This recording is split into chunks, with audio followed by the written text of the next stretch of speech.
It's already there. You're what makes America great. This engagement with this process, because we have this amazing democratic republic that people take for granted.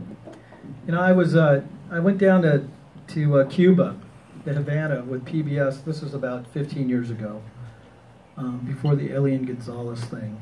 And if Americans could just take a minute and see what it's like on the other side, where you're not afforded this wonderful liberty and this freedom, you get a real sense of appreciation of what we take for granted.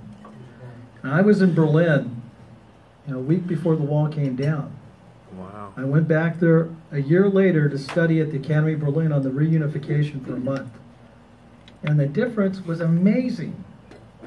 Like, before the wall came down, it was sort of like, the Wizard of Oz in the beginning, where it's black and white and it's monochromatic. It was just like that, except it smelled like urine. A year later, all the big ads were on the eastern side. Capitalism, free market economy, it hit Eastern Germany, and the people benefited. When I was down in Cuba, I talked to the writers and the cartoonists down there. The writers, they have to go through a political committee and a national committee to get their stuff in their national newspaper, Grandma.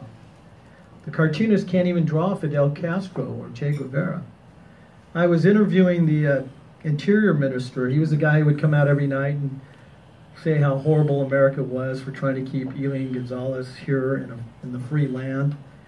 And I got to ask him a bunch of questions. I asked him about the Brothers in Arms flight that was shot down in international airspace. He wouldn't answer the question.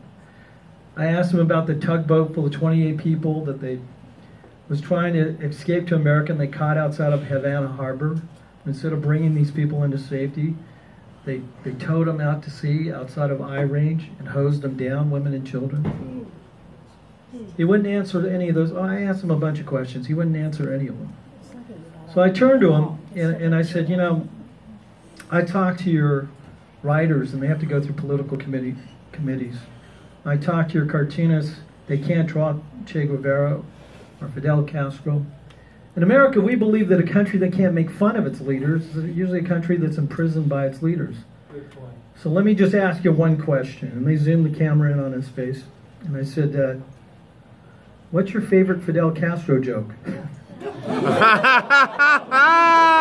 And his face just went white. And he sat there in silence for about 40 seconds, which is an eternity on television. And little beads of sweat started gathering on his forehead. And he finally said, I don't know one, but I'll tell you one later. You're lucky you got home. I know. I did everything I could to get arrested in Havana. It's startling what we have here in America. Right. What's so fantastic about this country. And being engaged is what it's all about, this freedom.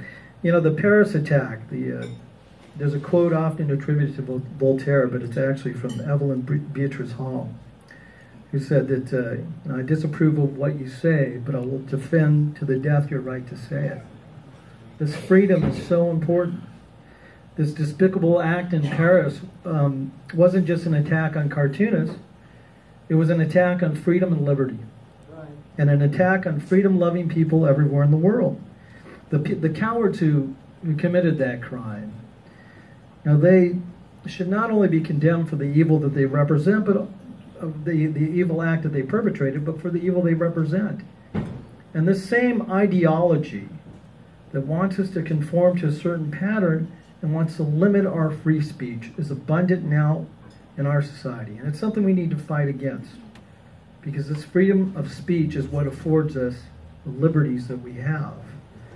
The Declaration of Rights of Man and Citizen, which was approved by the National Assembly of France by the Marquis de Lafayette in 1789, said that this freedom of speech was a natural, unalienable, and sacred right of man.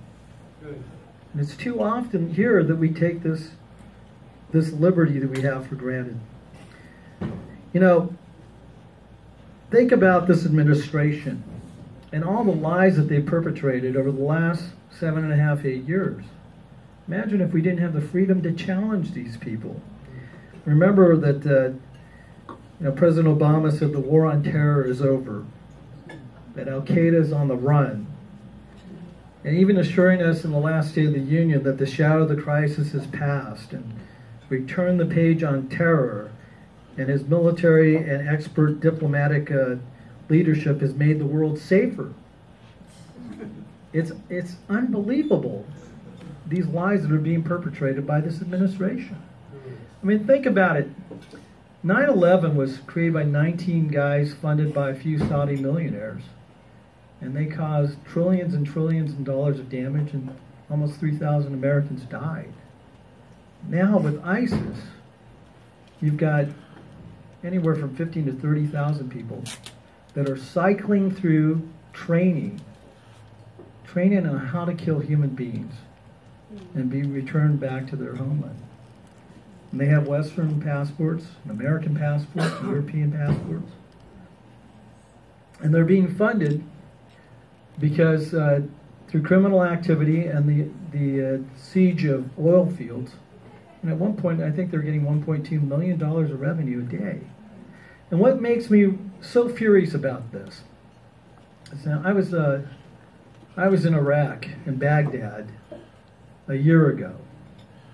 The last time I'd been to Baghdad was about 9 months after the surge, in the middle of the war. And I have to say, I felt safer in the middle of the war than I did just last year. It is unbelievable what this administration has done, how they've tied the hands of our soldiers, and what they've done to pull the rug out from everything that's been accomplished. Because after the surge, that war was won. And I've been on every part of Iraq. You fly by helicopter from the Green Zone to the different areas to Tikrit, up to where the Kurdish guys are in Kurdistan. There are long stretches of highways connecting these cities. What makes me so furious is that when you leave from Kuwait to go into Baghdad, you leave from Ali Salim military base, the most northern air base in Kuwait. And it goes right next to what they call the 60-mile highway of death. Now, I don't know if you recall, during the first Kuwait invasion, that we asked the Iraqi troops to surrender. And instead, they raped and pillaged their way up north. We caught them out in the open, leaving Kuwait, heading up to Baghdad, and we obliterated most of their military right there on that 60-mile stretch of highway. Now, the very first time that I looked up ISIS, the first image that showed was an 8-year-old girl in her Sunday dress who'd been beheaded. Now, you know that the president was privy to much worse atrocities than that. And people aren't even thinking about the thousands of people that have died. Now, ISIS is basically the reconstituted forces of Al-Qaeda in Iraq, Saddam's military command. They relocated across the border north. When they're coming back in on a long stretch of highway, the president had an opportunity to take them out. He could have stopped them before they got oil revenue, before they became a big, self-moving force, and stopped all of this nonsense before it happened. So it's unfortunate that we've been stuck with this administration, but hopefully things are going to change. Yes.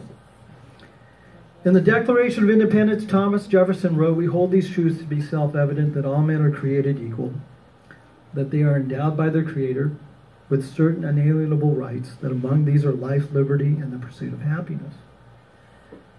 But while these rights are indeed endowed by a Creator and guaranteed by our Constitution, it is government that upholds these liberties, and it is men who constitute the government."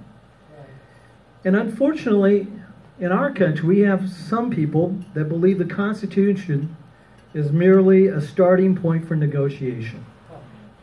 We need to change that. James Madison wrote, "I believe there are more instances of the abridgment of the freedom of the people by gradual and silent encroachments by those in power than by violent and sudden usurpations." I think that's never been more true than the last 15 years. I think